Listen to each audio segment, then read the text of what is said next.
जय श्री कृष्णा दोस्तों। आज हम बात करेंगे सास और बहू के झगड़े को लेके। इस विषय में हम एक छोटा सा वीडियो बना रहे हैं। हमारा विषय ये है कि सास और बहू में झगड़े क्यों होते हैं और उन दोनों के झगड़े की वजह से पति जो कि बेटा है वो दोनों तरफ से कैसे मार खाता है और उसके जीवन में कैसे तनाव आता है। एक समय की बात है, एक आदमी की नई नई शादी होती है और अब नई नई शादी तो भाई नई नई शादी की बात है। तो नई नई जब शादी होती है तो ज़रा माता पिता के साथ वो पहले जैसे रिलेशन नहीं रख पाता है, पहले जैसे संबंध उनके साथ अच्छे नहीं रह पाता है। तो वो ज़्यादा नई नई शादी होने की वजह से वो ज़्यादा से ज़्यादा अपनी पत्नी और अपने प्रेम में डूबा रहता है। तो एक दिन माँ जाके पड़ोसन से कहती है कि जब से ये चुड़ैल आई है तब से मेरा बेटा बिगड़ गया है। ये बात उसकी बहू के कान में पड़ती है तो बहू को सुन के बहुत बुरा लगता है ये बात।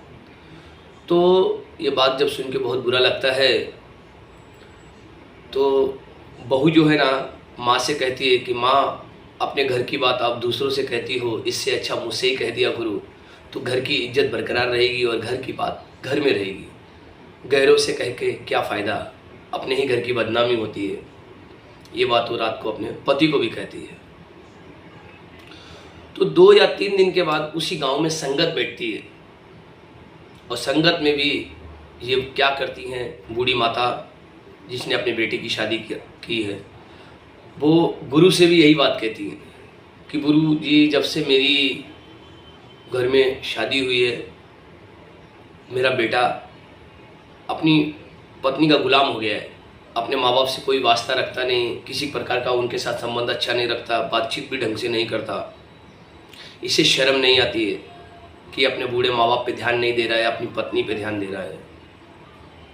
तो गुरुजी ने बड़े मुस्कुराकर जवाब दिया कि एक बात बताओ बहन, एक बात बताओ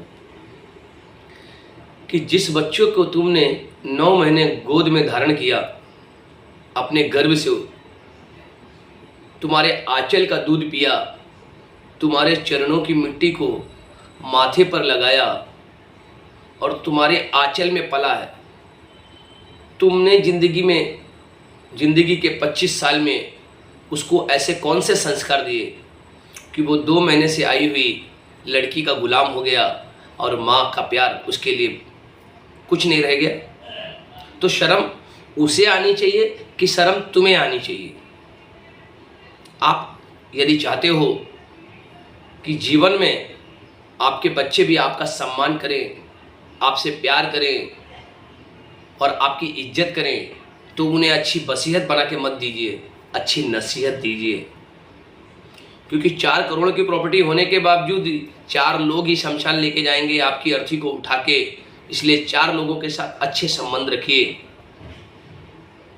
किसी के बारे में बुरा सोचना या अपने परिवार की बुराई करना ये सबसे गलत बात है। हम अच्छे थे, अच्छे हैं, अच्छे ही रहेंगे, ये सोच के हमें जीना। डरें वो लोग जो बुरा करते हैं, बुरा सोचते हैं। और एक चीज़ और बताता हूँ आप सभी लोगों को